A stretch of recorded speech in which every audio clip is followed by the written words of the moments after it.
দর্শক আমন্ত্রণ জানাচ্ছি বাংলা নিয়মিত এই আলোচনা অনুষ্ঠান পিপলস থটে আপনাদের সাথে আছি আমি শামীমা দোলা। দর্শক এই আলোচনা অনুষ্ঠানে আমরা সমসাময়িক আলোচিত ঘটনা নিয়ে কথা বলে থাকি। দেশ এবং দেশের বাইরে আন্তর্জাতিক অঙ্গনে ঘটে যাওয়া রাজনৈতিক ঘটনা এবং রাজনৈতিক ঘটনার নানা বিষয় নিয়ে আমরা কথা বলে থাকি। আজ আমরা কথা বলব বাংলাদেশের সাম্প্রতিক রাজনৈতিক পরিস্থিতি এবং তার বিশ্লেষণ খোঁজার চেষ্টা করব এবং আজ আমাদের সাথে আছেন বাংলাদেশ আওয়ামী লীগের প্রচার ও প্রকাশনা উপকমিটির সদস্য এবং বাংলাদেশ আওয়ামী লীগের তরুণ নেতা রাশেক রহমান। দর্শক আলোচনায় যাবার আগে আপনাদের জানিয়ে রাখি এই আলোচনায় আপনারাও যুক্ত হতে পারেন, আপনারা প্রশ্ন করতে পারেন কমেন্ট বক্সে, আপনাদের প্রশ্ন আমরা তুলে ধরবো রাশেক রহমানের কাছে এবং উত্তর খোঁজার চেষ্টা করব।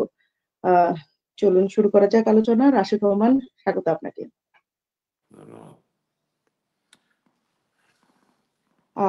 কেমন আছেন রাশেক রহমান?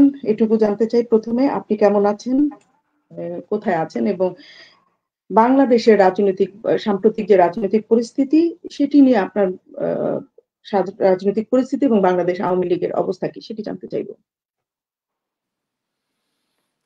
আপনাকে ধন্যবাদ। বাংলাদেশ আওয়ামী লীগের সমর্থন কর্মী এটার অবস্থা কি যদি আপনি আমাকে জিজ্ঞাসা করেন তাহলে এটা উত্তর হবে যে ব্যাপক সমর্থনকারী, ব্যাপক শুভাকাঙ্ক্ষী তারা আছেন, কিন্তু তারা নির্যাতিত, নিষ্পেষিত অবস্থায় আছেন।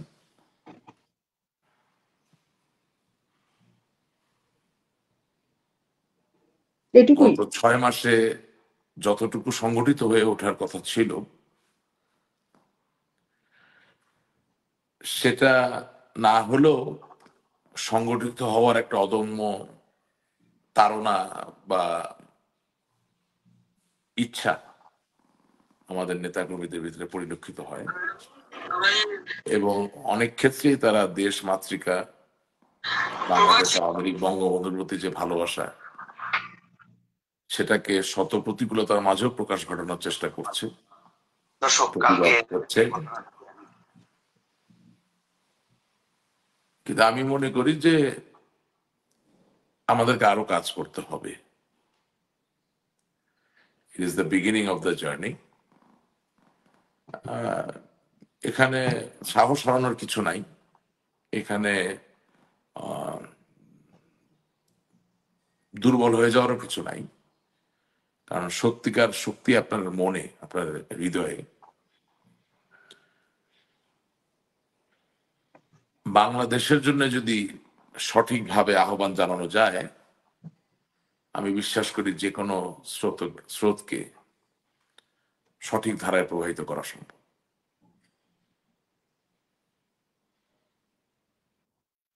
সঠিকভাবে যদি আহ্বান করা যায় তাহলে যে কোনো স্রোতকেই আপনি সঠিক পথে নেওয়া যায়, আপনি এটি বলছিলেন। বাংলাদেশ আওয়ামী লীগ এই ফেব্রুয়ারি মাসে একটি মাসব্যাপী আন্দোলন কর্মসূচির ঘোষণা দিয়েছে। এই ঘোষণাটিকে আপনি কিভাবে দেখছেন? এবং আন্দোলন কিন্তু চলমান এবং আগামী 18 তারিখে হরতালও আপনারা ঘোষণা করেছেন। এটিকে আপনি কিভাবে দেখছেন? সঠিকভাবে যদি অ্যাপ্রোচ করা যায় তাহলে সঠিকভাবে সেই সঠিক পথে নেওয়া যায়। আপনি এটিকে কিভাবে দেখছেন যে সময়ে বাংলাদেশ আওয়ামী লীগের নেতৃত্ব পর্যায়ের অধিকাংশ নেতাই বাইরে আছেন, কর্মীরা আছেন, নির্যাতিত, নিষ্পেষিত অবস্থায় আছে। বাংলাদেশ আওয়ামী লীগ কি এই আন্দোলনটিকে সঠিক পথে সঠিকভাবে নিয়ে যাওয়ার জায়গায় আছে কিনা? প্রথম কথা হচ্ছে, আমি তো একেবারেই খুবই সাধারণ একজন কর্মী বলেন, অ্যাক্টিভিস্ট বলেন বা সমর্থক বলেন, সেই জায়গা থেকে আমি কিভাবে দেখছি এটা বলার খুব সুযোগ আছে বলে আমি মনে করি না। তবে যেহেতু আমি আওয়ামী লীগের একজন কর্মী, বাংলাদেশ আওয়ামী লীগের যে কোনো কর্মসূচি, বাংলাদেশ আওয়ামী লীগের সভানেত্রী জয়নেত্রী শেখ হাসিনা যেটা আহ্বান করবেন সেটার প্রতি আমি সংহতি প্রকাশ করি। এখন ঘটনা হচ্ছে, আপনি বললেন বেশিরভাগ নেতা দেশের বাইরে, স্রোত পাল্টিয়ে দেওয়ার মতো নেতা বাংলাদেশেও আছে। প্রশ্ন হচ্ছে আপনি সেই নেতাদেরকে সুযোগ দিবেন কিনা। আওয়ামী লীগকে তো ছোট করে দেখার কোনো কারণ নেই। আওয়ামী লীগে যদি আপনি জ্ঞানী গুণী শিক্ষিত মানুষ খুঁজেন, এর যেমন অভাব হবে না। আওয়ামী লীগে যদি সাহসী মানুষ খুঁজেন, সেটারও কোনো অভাব হবে না। আপনার প্রশ্ন হচ্ছে নিজের হাতে নিজে হাত করে লাগিয়ে দেওয়ার মতো। এখন আমরা গুটি কয়েক মানুষ দেশে নাই বলে আওয়ামী লীগের নেতৃত্ব দেওয়ার লোক নাই, এটাই মানতে রাজি না। এমনও মানুষ আছে আওয়ামী লীগের যারা বাইরে থেকে আবার দেশে প্রবেশ করে সংগ্রাম আন্দোলন করতে চায়। এমনও মানুষ আছে যারা দেশের ভেতরেই আছে, তারা সবকিছু বাজি রেখে আন্দোলন সংগ্রাম করতে চায়, রাজনীতিটা করতে চায়। কারণ আল্লাহ করে, আল্লাহ চায়, তো তারা যদি সেই সুযোগ পায়, ইনশাল্লাহ তারা তাদের ভূমিকা পালন করার মধ্যে দিয়ে প্রমাণ করতে পারবে যে আওয়ামী লীগ সত্যিকার অর্থে আবাল বৃদ্ধ বনিতা সকল শ্রেণী পেশার একটি দল। আর সবচেয়ে বড় কথা কি, প্রাকৃতিক চাহিদা, সময়ের প্রয়োজন, একটা কথা আছে। যেই সংকটের সম্মুখীন আজকে আমরা হয়েছি, আমি বিশ্বাস করি অদূর ভবিষ্যতেই বাংলাদেশের মানুষেরা অনুভব করবে যে রাজনীতি কোনোভাবে ভারসাম্যহীন হতে দেওয়া যায় না। সেই জায়গায় আওয়ামী লীগের গৌরবোজ্জ্বল যে অতীত, যে অবস্থান, সেটা ফিরিয়ে আনার একটা অনন্য সুযোগ তৈরি হবে বই কি। এখন সেই সুযোগটা আমরা গ্রহণ করব কিনা, এটাই প্রশ্ন। একটি অনন্য সুযোগ তৈরি হবে আপনি বলছেন, এবং বাংলাদেশে এই এই আন্দোলনে গতিধারা, বর্তমান যে রাজনীতির গতিধারা, সেটিকে পাল্টে দেবার মতো অদম্য মানুষ, আওয়ামী লীগের অদম্য নেতা কর্মী আছে, দেশের ভেতরেও আছে। আপনি বলছেন যারা বাইরে আছে, অনেকেই চায় যে তারা দেশে ফিরে গিয়ে প্রস্তুত এই যাওয়ার জন্য প্রস্তুত, কিন্তু প্রস্তুত অনেক আছে। আছে যাবে না। ঘাটতি কোথায়? আর এইরকম পরিস্থিতি থেকে কি আসলেই কাউকে আহ্বান করে নিয়ে যাওয়ার বিষয়, নাকি নিজ থেকেই যাবার একটি তাগিদ নেতা কর্মীদের মধ্যে থাকবার কথা? এবং এটি একটি বিষয় যে কেন নিজ থেকে ফিল করছে না, এবং একই সাথে যে যেই মানুষগুলো আছে, তা এরকম মানুষ আছে বাংলাদেশ আওয়ামী লীগ, এবং বাংলাদেশ আওয়ামী লীগকে ছোট করে দেখবার কিছু নেই, তাহলে ঘাটতি কোথায় অথবা সমস্যা কোথায়? সেই মানুষগুলো সুযোগ পাচ্ছে না কেন? যে আপনি বলছিলেন সুযোগ পেলে সেই মানুষগুলো সুযোগ পাচ্ছে না কেন, বা কোথায় সমস্যা, কারা বাধা দিচ্ছে? আপনি তো আমার থেকে অনেক বেশি জানেন। আপনি শুধু সাংবাদিক বলে না, আমি তো আপনাকে আহ, আমাদের আমি তো এই মুহূর্তে সাংবাদিক। দলের মাঝে যথেষ্ট বিচরণ আছে এভাবেই চিনি। হ্যাঁ, না ঠিক আছে, আপনি এখন সাংবাদিক, আমি সেটাকে আন্ডারমাইন করছি না। আমি বলছি যে আপনিও জানেন, সেটা বলতে চাচ্ছি আমি, উইথ অল ডিউ রেসপেক্ট। হ্যাঁ, দেখেন, যারা আওয়ামী লীগের নেতৃস্থানীয় মানুষের ভিতরে দেশের বাইরে আছে, তাদের ভিতরে কিন্তু দুই শ্রেণীর মানুষ আছে। এক শ্রেণীর মানুষ কোনো অবস্থাতেই যতক্ষণ না আপনার জায়গাটা সুপ্রতিষ্ঠিত না হচ্ছে, ততক্ষণ ফিরে যাবে না। আর আরেক ধরনের নেতারা আছেন যারা বাধ্য হয়ে দেশ ছাড়তে বাধ্য হয়েছেন, এবং তারা প্রস্তুত, যদি সঠিক নির্দেশনাগুলো আসে তাহলে তারা ফিরে যাবেন। বাংলাদেশের অভ্যন্তরের ব্যাপারটাও কিন্তু একই রকমই। এখন আপনি প্রশ্ন করছেন যে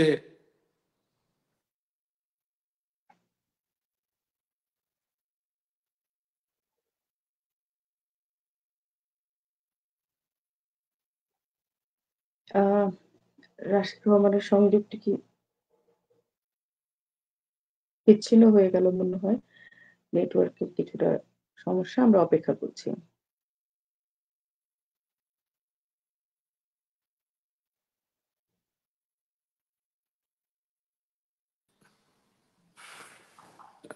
আমার কথা কি শুনতে পাচ্ছেন?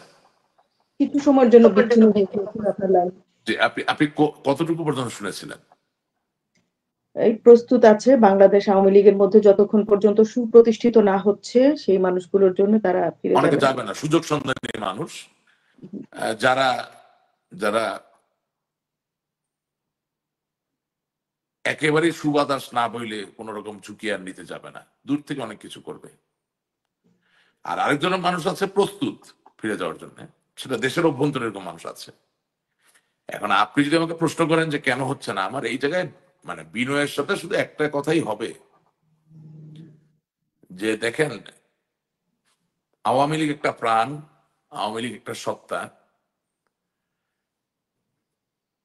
আমাদের বিদেশ নির্ভরতার যেই জায়গা, এটা মনে হয় একটু বেশি প্রকাশিত হয়ে যাচ্ছে। এটা এটা এটা আমার মতো একজন সাধারণ কর্মীর জন্য একেবারেই বিবেচ্য বা প্রযোজ্য বিষয় নয়। বিদেশ সম্পর্কের যে চর্চার জায়গা, সেটা থাকবে পর্দার আড়ালে। সেটা আওয়ামী লীগ বলে না, পৃথিবীর যে কোনো বড় রাজনৈতিক দলের তার বিভিন্ন রকম সমীকরণ, বিভিন্ন দেশ, বিভিন্ন গোষ্ঠী, বিভিন্ন রাজনৈতিক সংগঠনের সাথে একটা সুসম্পর্কের জায়গা থাকে, সহযোগিতার জায়গা থাকে।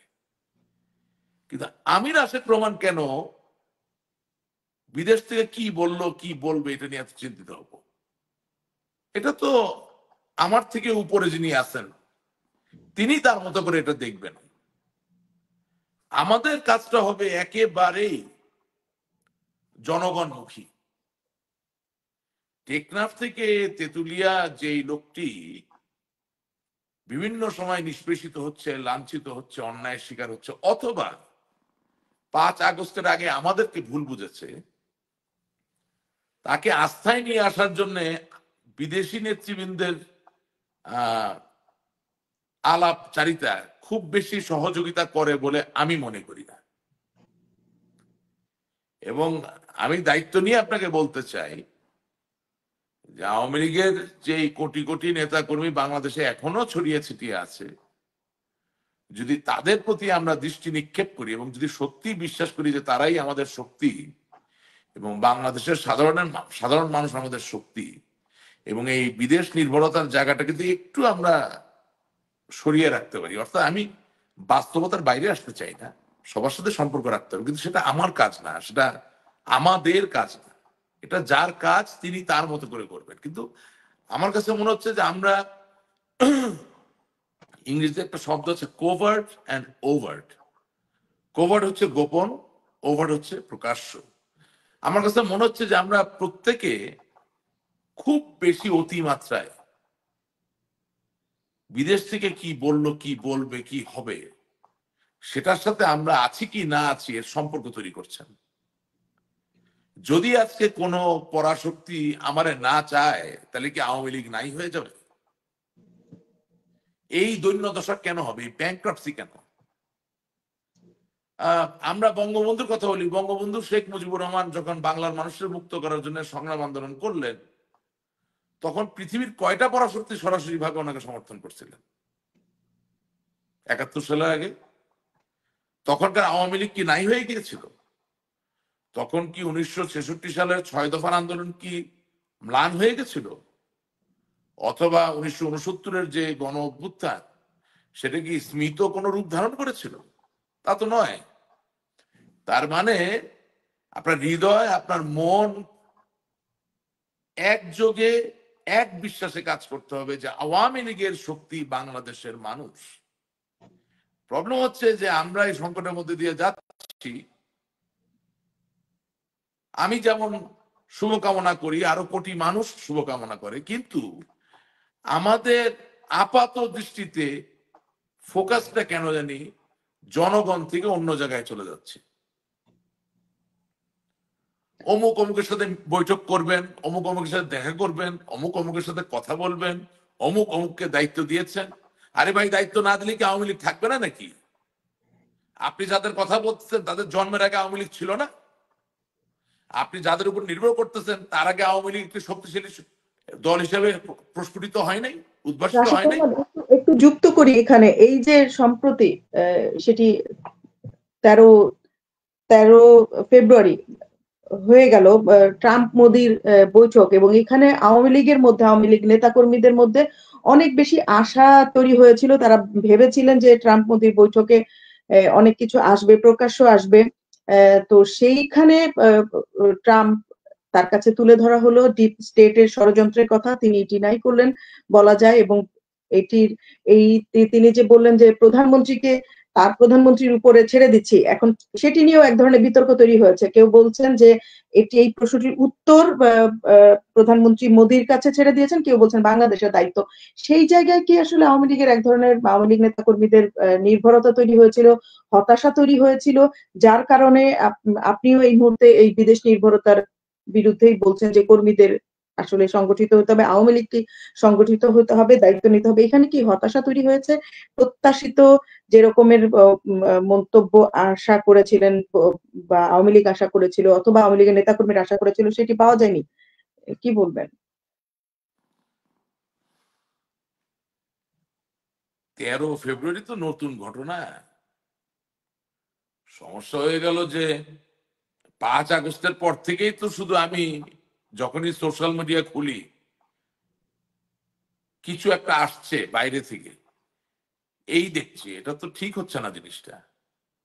আপনি তো আপনার আসল শক্তিটাকে তো অবজ্ঞা করতেছেন। মানে শুনেন, ডোনাল্ড ট্রাম্প কি বলছে এটা আপনি এখানে বসে আমি এখানে বসে অ্যানালিসিস করতে পারবো?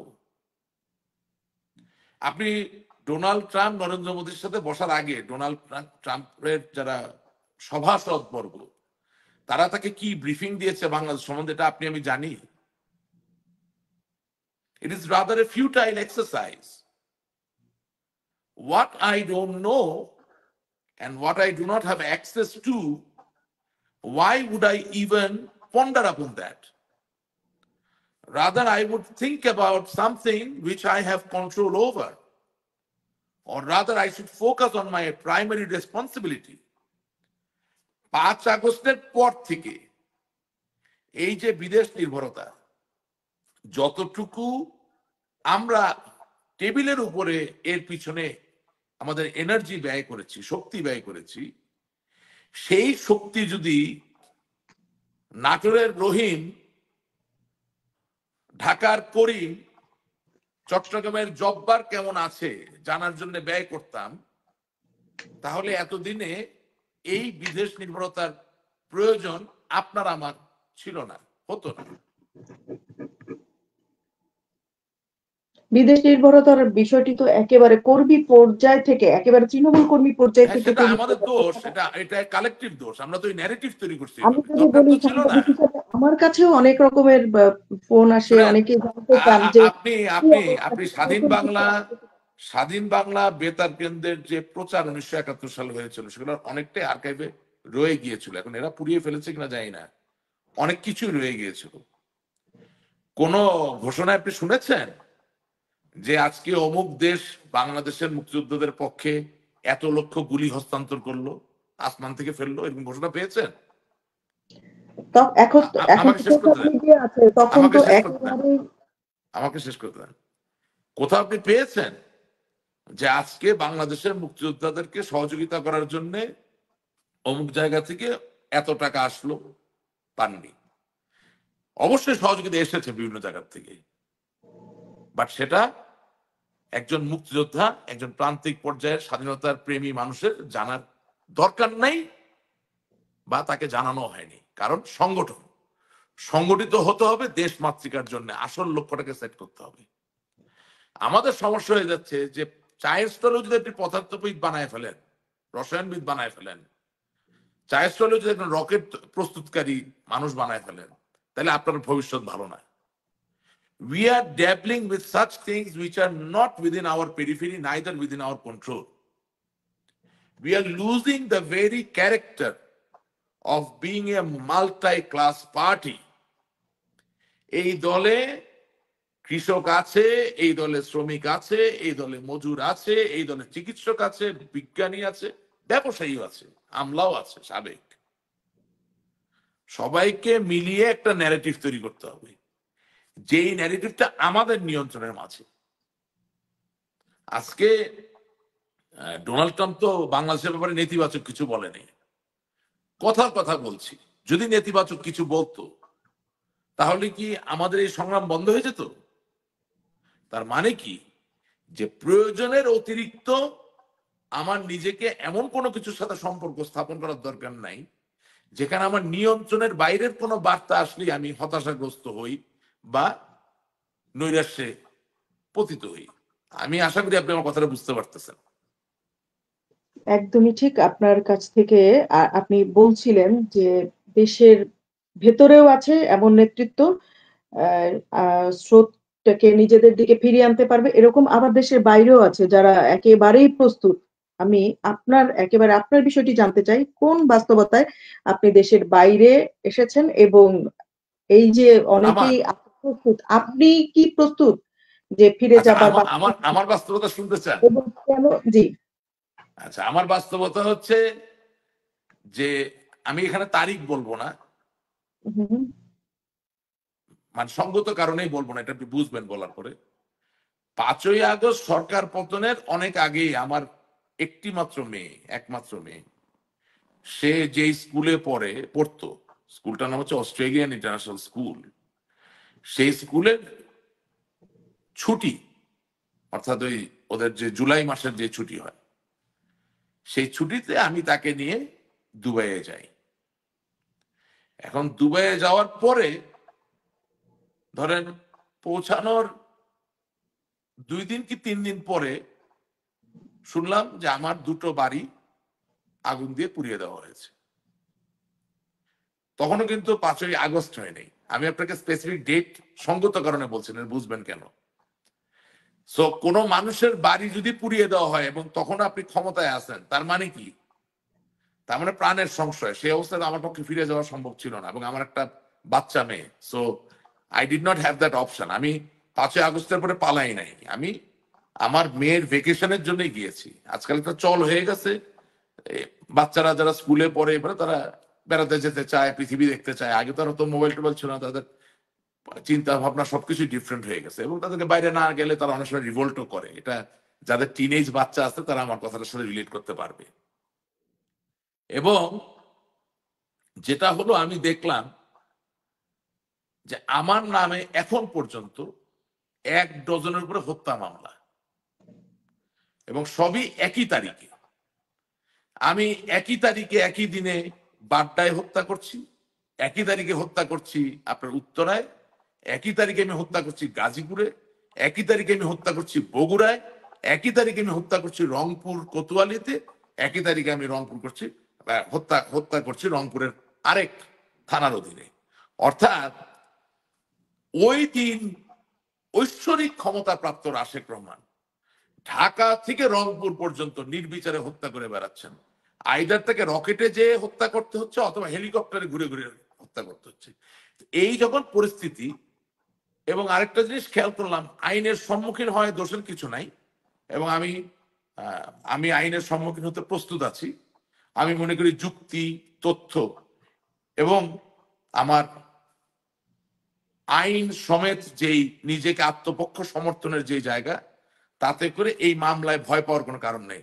কিন্তু আমরা কি দেখতে পাচ্ছি, যে গণ অভ্যুত্থান হোক আর যাই হোক, আপনি আদালতে যাচ্ছেন আত্মপক্ষ সমর্থনের জন্য, আইনের সামনে হাজির করা হচ্ছে আপনাকে, বিচারের আগেই, শাস্তির আগেই আপনাকে লোকজনের সামনে পেটানো হচ্ছে, মারা হচ্ছে, হত্যা করার চেষ্টা করা হচ্ছে। আপনার যে আইনজীবী তাকেও রেহাই নাই, তাকেও মারা হচ্ছে, লাঞ্ছিত করা হচ্ছে। সেই অবস্থায় যাওয়া কঠিন, অসম্ভব বলি না, যাওয়া কঠিন। আমি ফিরে যাওয়ার জন্য প্রস্তুত আছি, কিন্তু আমি মনে করি বিদেশ নির্ভরতার জায়গা কমিয়ে যদি মানুষের মনে কি আছে, প্রাণে কি আছে, তার সাথে সম্বন্ধ স্থাপন করে আমরা যদি আমাদের স্পেস, আমাদের জায়গাটা তৈরি করে নিতে পারি, ফিরত অবশ্যই যাওয়া যাবে। বিদেশ নির্ভরতা কমানোর কথা বলছেন, আপনি একেবারে প্রস্তুত কিন্তু আছেন তাহলে কিন্তু আমাদেরকে সমস্যা বিনয়ী হতে এবং হবে। নির্ভরতার জায়গায় তো এখানে তো আপনার ক্ষেত্রেও আমরা বিদেশ নির্ভরতা দেখতে পাচ্ছি। আপনি এখনো পর্যন্ত আপনি দেশ ছেড়েছেন, কোনো সেটি কোনো বিদেশ নির্ভরতা আমার নাই। তাহলে আমি আপনি প্রস্তুত, আমি তাহলে আমি সমস্যা কোথায়? আমি এবং এটি কি আত্মরক্ষার্থে, প্রাণ আওয়ামী লীগ রক্ষার্থে, আমি প্রাণ রক্ষার্থে আত্মরক্ষার্থে কোথাও আছি, এটা বিদেশ নির্ভরতা নয়। তাহলে যদি এই আমি এই তখন যে আমি যদি তখন দেশের বাইরে না থাকতাম, আমি যদি আমার মেয়ের স্কুলের ছুটির ভেকেশন যদি না করতে যেতাম, তাহলে বাংলাদেশের কোনো বন জঙ্গল আমাকে লুকায় থাকতে হইতো, অথবা আমাকে ঢাকায় বা বাংলাদেশে কোথাও এক জায়গায় ধৃত হতে হতো, এবং প্রাণনাশেরও সুযোগ ছিল, আরো অত্যাচার না, আমার বিদেশ নির্ভরতা নাই। তাহলে এই যে I am one of the few person, ফিরিয়ে আপনার দিতে কথাটা হলে পছন্দ হয় নাই, আপনার কথাটা আমার পছন্দ হয় না। I am one of the few person না যে না যে no, আপনার কথাটা পছন্দ হয় না, এই পরিষ্কার করবো। এই প্রশ্নের মধ্য দিয়ে I am one of the few person যে সোশিও ইকোনমিক পার্সপেক্টিভ থেকে যে কোনো দিন বিদেশের সাথে অনেক বেশি গাঢ় সম্পর্ক স্থাপন করতে পারতো। আমি কোনোদিন বিদেশি কোনো পাসপোর্ট নেই, আমি কোনোদিন কোনো জায়গায় রেসিডেন্সি নেই, আমি কোনোদিন কোনো গ্রিন কার্ড নেই, এবং আমি কোনোদিন বাংলাদেশ থেকে অবৈধভাবে কোনো টাকা পাচার করি নাই। আপনি বলছিলেন প্রস্তুত আছেন, তাহলে সমস্যাটি কোন জায়গায়? আপনি সমস্যা বিনয়ের কথা বললাম, আপনি তো শুনেন নাই আমার কথা। আমি তো বললাম যে আমাদের আন্দোলনের ফোকাসটা যদি জনগণ নির্ভর হয় তাহলে ফিরে যাওয়া যাবে, তাহলে তো একটা জায়গা তৈরি হয়ে যাবে। সেটা এখনো হয়নি তো, আপনি তো আমার কথাটা শুনেন নাই। আমরা বিদেশের দিকে তাকিয়ে আছি। আমার কথা হচ্ছে আমার কথা হচ্ছে আপনি কি এটা বিশ্বাস করেন কিনা যে আওয়ামী লীগ অনন্তকাল টিকে থাকবে? যদি বিশ্বাস অবশ্যই করেন, হ্যাঁ, বাংলাদেশ আওয়ামী যদি লীগ বিশ্বাস করেন, হ্যাঁ, যদি অবশ্যই বিশ্বাস করেন, বাংলাদেশের তাহলে বিদেশ জন্মের নির্ভরতা সাথে কমিয়ে দিয়ে বাংলাদেশ আওয়ামী লীগের আভ্যন্তরীণ ভাবে বাংলাদেশে যারা আছে তাদেরকে আগে সংগঠিত করার সিদ্ধান্ত নিতে হবে। সেই সিদ্ধান্তটি আপনারা করবেন না? আপনি আপনি কি পার্ট না আমি তো আওয়ামী কেউ লীগের? না করার, আপনি তো আমার একটা পদ বললেন, হ্যাঁ, এই পদে কিন্তু 700 না 800 লোক আছে, হ্যাঁ, আমি তো সিদ্ধান্ত নেওয়ার কেউ না। আমি একজন অনুসারী, সমর্থক। কিন্তু এরকম আমাকে যদি বাংলাদেশ আওয়ামী লীগ থেকে কি এরকম কোনো কিছু বলা আছে যে আমরা বিদেশ থেকে কোনো রকমের পজিটিভ সাড়া পেলেই আমরা শুরু করব, বা না, এরকম আমি কোনো? আমি এসব জানি না। আমি তাহলে তো বললাম আপনাকে, আমি আমি আমি বিদেশের কথা শুনি না।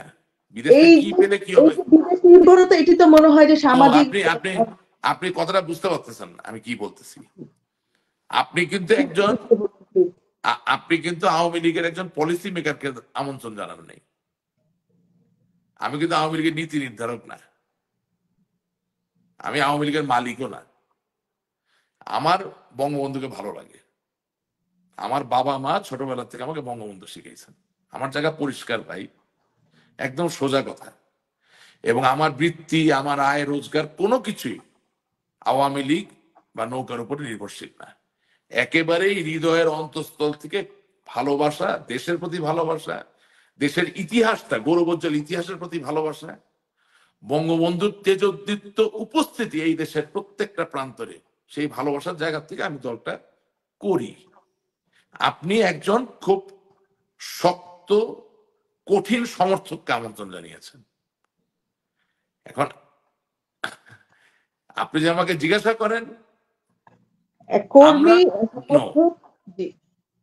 আমাকে যদি জিজ্ঞাসা করে কেউ কোন ফোরাম থেকে যে আপনি কি মনে করেন আন্দোলনকে ত্বরান্বিত করার জন্য কি করা যেতে পারে, হ্যাঁ, আমি সেই প্রসঙ্গে কথা বলতে পারি, সেই প্রসঙ্গে আমি যৌক্তিকভাবে কথা বলবো। কিন্তু আপনি তো সেই ফোরামের অংশ না। আমাকে যদি বাংলাদেশ আওয়ামী লীগের আনুষ্ঠানিক কোন জায়গা থেকে বলা হয় যে হোয়াট ইজ ইউর ওপিনিয়ন, আমি একা কেন, আরো অনেক কর্মীরা দিতে পারবে, আমার থেকে ভালো ওপিনিয়ন দিতে পারবে। প্রশ্ন হচ্ছে এই ওপিনিয়ন গুলো নেওয়া হচ্ছে কিনা। আমার তো মনে হয় না কারো কাছে কোনো উপদেশ পরামর্শ কিছু এখনো নেওয়া হচ্ছে, হয়তো বা সেই পরিস্থিতিতে নাই। আপনি বলছিলেন যে বিনয়ী হতে হবে। বিনয়ের অভাব কোথায় দেখছেন, কাদের মধ্যে দেখছেন? একেবারে কাদের মধ্যে? আওয়ামী লীগের সর্বস্তরের নেতাকর্মীর মধ্যে, নাকি একদম উচ্চ পর্যায়ে বিনয়ের অভাব? আমাদের আমাদের ন্যারেটিভটাতে এবং বিনয়ী বিনয় হতে হলে, সেটি প্রমাণ করতে হলে যে বিনয়ী, এটি কি করতে হবে? না, আমাদের ন্যারেটিভটাতে বিনয়ী হতে হবে। আমাদের ন্যারেটিভ যেটা দলের, হ্যাঁ, সেটা হচ্ছে যে মানে মানুষ তো ভুল ত্রুটি করে, তাই না? আর আপনি মনে করেন 16 বছর ধরে বাংলাদেশের জন্য এত কাজ করলেন, ভালো কাজ করলেন, তো সেখানে তো কিছু ভুল ত্রুটি হয়তো বা হতে পারে, অনেক কিছু দৃষ্টিগোচর না হতে পারে, অনেক কিছু আমাদের অজান্তে হয়ে যেতে পারে, যেটা ফলাফল আজকে আমাদের ভোগ করতে হচ্ছে। তো এই পুরা কালেকটিভ জিনিসটাকে নিয়ে একটা নতুন অভিযাত্রার সূচনা কল্পে দেশ ও জাতির কাছে বলা যে আপনার যদি কোনো রাগের জায়গা থেকে থাকে, ক্ষোভের জায়গা থেকে থাকে, সেটা তো প্রকাশিত হয়েছে ইতিমধ্যে। আমরা আপনার সাথেই থাকতে চাই, আমরা আপনার সাথেই কাজ করতে চাই, এবং জানবেন যে আমরা আপনার পাশেই আছি।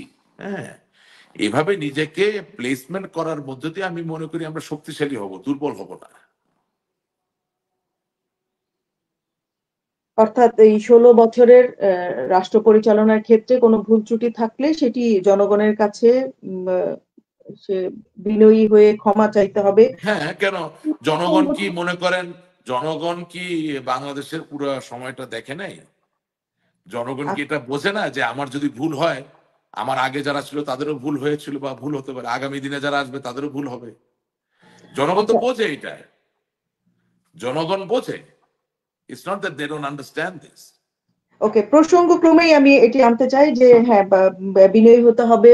16 বছরের এই শাসন ক্ষমতায় থাকার কালে যে ভুল ত্রুটি হতেই পারে, তার জন্য ক্ষমা একই সাথে কিন্তু এখন যারা রাষ্ট্র ক্ষমতায় আছে, অন্তর্বর্তী সরকারের বেশ কয়েকজন দায়িত্বপ্রাপ্ত মানুষ, তারাও বলছে এই ধরনের কথা যে আওয়ামী লীগকে এখনো পর্যন্ত ক্ষমা চায়নি, ক্ষমা চাইতে হবে। একদম প্রেস সেক্রেটারির কথা আমি বলতে পারি যে তিনি বলেছেন ক্ষমা চাইতে হবে, এবং যে তথ্য উপদেষ্টা তিনি বলেছেন আওয়ামী লীগকে আগামীতে নির্বাচনে আসতে দেওয়া হবে না, এবং নির্বাচনে আওয়ামী লীগ অংশ নিতে পারবে না, এবং সাম্প্রতিক যেই রাজনৈতিক আওয়ামী লীগের ভুল ত্রুটির কথা বলছেন, অনেকেই বলছে সেই এখন এই পট পরিবর্তনের পরে এখনকার পরিস্থিতি যে অরাজক পরিস্থিতি, আপনি বলছেন পিটিএ মেরে ফেলার কথা, এবং সবাই বলছে পিটিএ মেরে ফেলা, বিচারহীনতার একটি সংস্কৃতি তৈরি আদালতে হয়েছে, হামলা করা, হ্যাঁ, আদালতের সামনে গেলে এই পরিস্থিতি কিন্তু আইনজীবীকে হামলা করছে, আপনার আইন নিজের আইনজীবীকে হামলা করছে।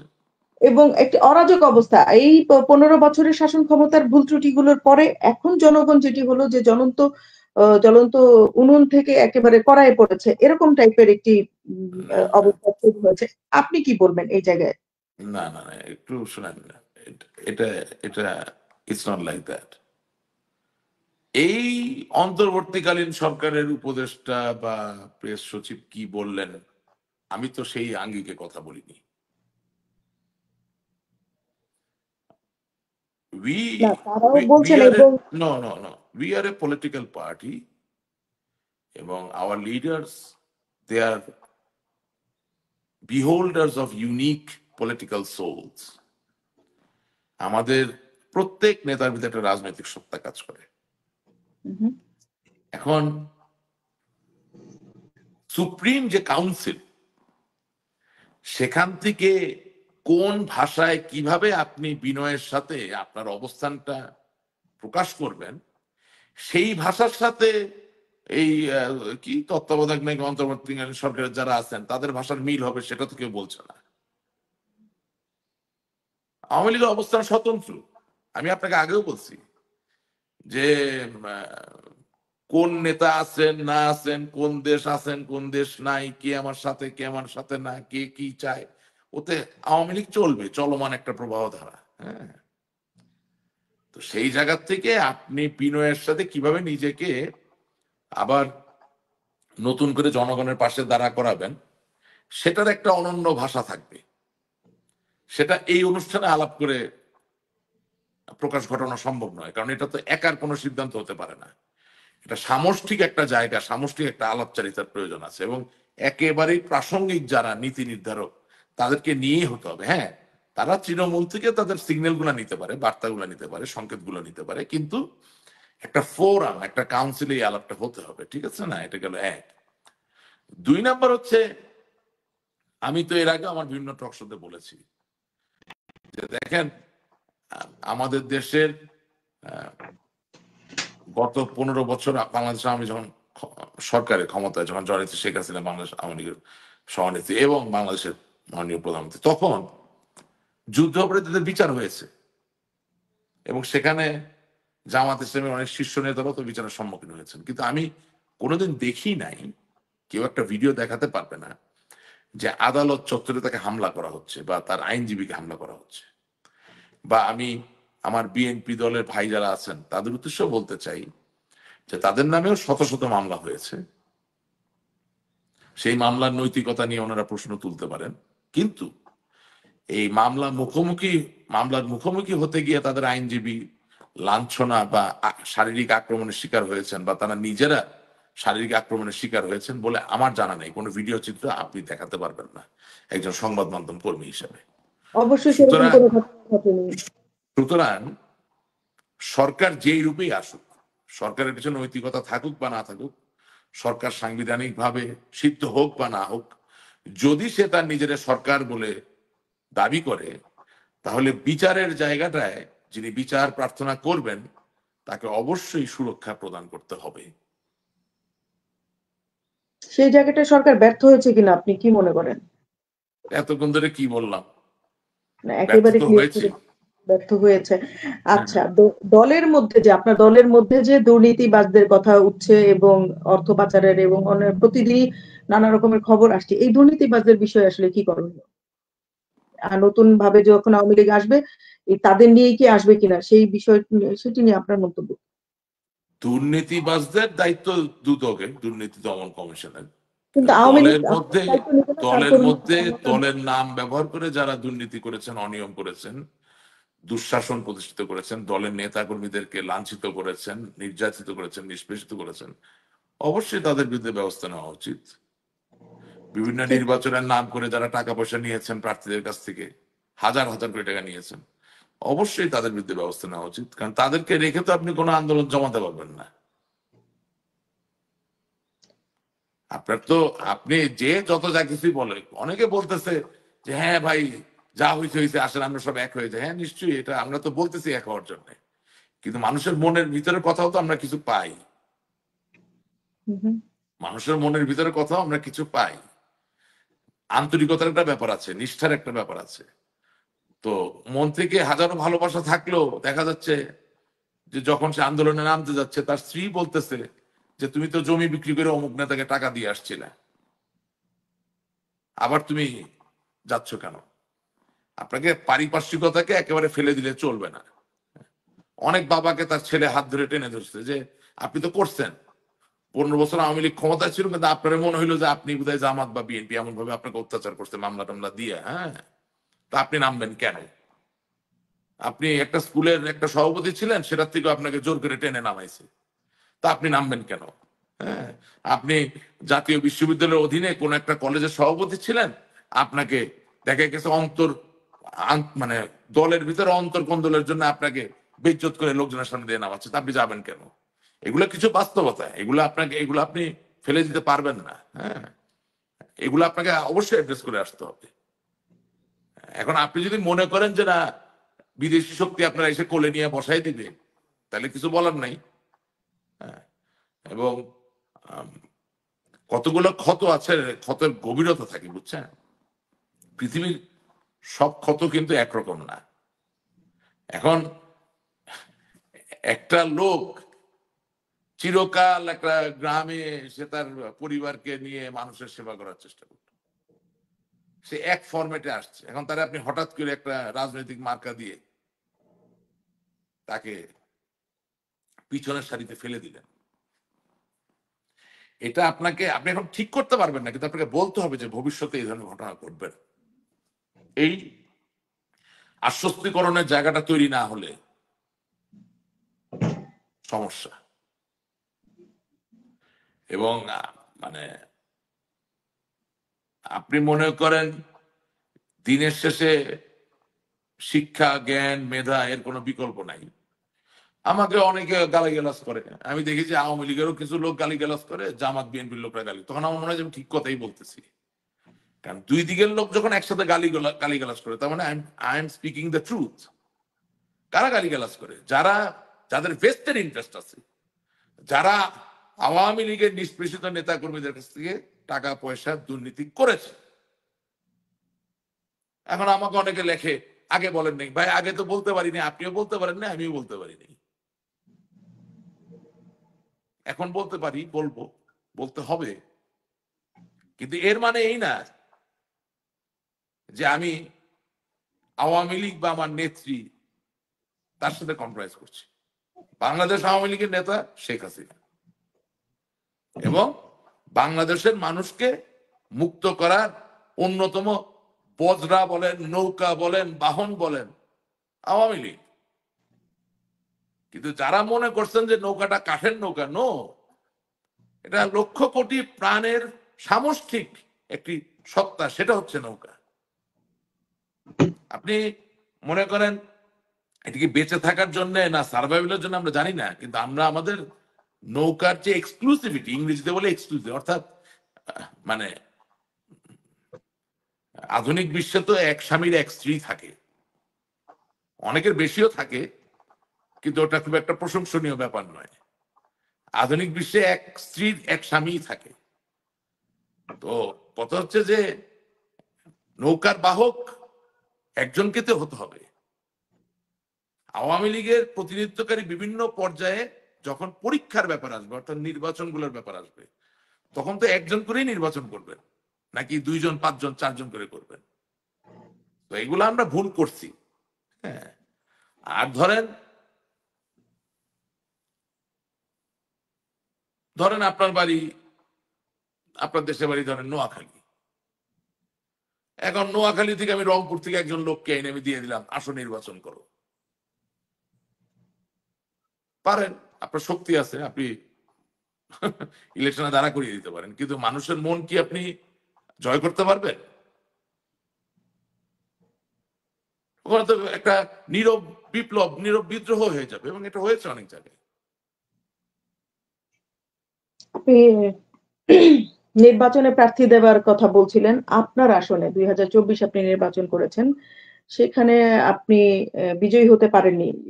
সেখানে স্বতন্ত্র বিজয়ী প্রার্থী বিজয়ী হয়েছে, এবং বিপুল ভোটেই তিনি নির্বাচিত হয়েছেন। কারণ কি ছিল আসলে? না, প্রথম কথা হচ্ছে আমি নির্বাচিত হতে পারি নাই, এটাকে আমি খুব একটা ভাবে নেই না। নির্বাচনে জয় পরাজয় থাকবে। আমার চিন্তা ছিল যে জননেত্রী শেখ হাসিনা প্রধানমন্ত্রী হচ্ছেন, দেশ ভালো চলবে, একটা গ্রহণযোগ্য নির্বাচন হবে, এটাই বড় কথা। এখানে কয়েকটা সমস্যা। প্রথম কথা হচ্ছে এই নির্বাচনে ব্যাপক অনিয়ম হয়েছে, সেটা এখন আস্তে আস্তে সব বেরিয়ে আসছে, আমি বলার আগে অনেক কিছু বেরিয়ে আসছে। আর তার থেকেও বড় কথা, যেটা সবচেয়ে বড় মারাত্মক ব্যাপার, যেটা আপনি বলতেছেন স্বতন্ত্র, বাংলাদেশ আওয়ামী লীগের গঠনতন্ত্র আজ অবধি পরিবর্তিত হয়নি as far age nomination is concerned. সেই গঠনতন্ত্র মোতাবেক যে কোনো ব্যক্তি যিনি নৌকার বিরুদ্ধে নির্বাচন করবেন, তিনি হবেন বিদ্রোহী প্রার্থী, স্বতন্ত্র নন। সুতরাং আমি কিন্তু আসলে জানি না এই শব্দটা কোথা থেকে আসে, কিভাবে আসে। 2 নাম্বার, আপনি যখন এই ধরনের একটা নির্বাচন করার অনুমতি দিলেন, তখন কি হলো? যে পুরা দলটার ভিতর থেকে যারা দলের পদধারী, তারা বিভিন্ন জায়গায় তাদের স্বার্থ অনুযায়ী তাদের ভূমিকা পালন করা শুরু করলো।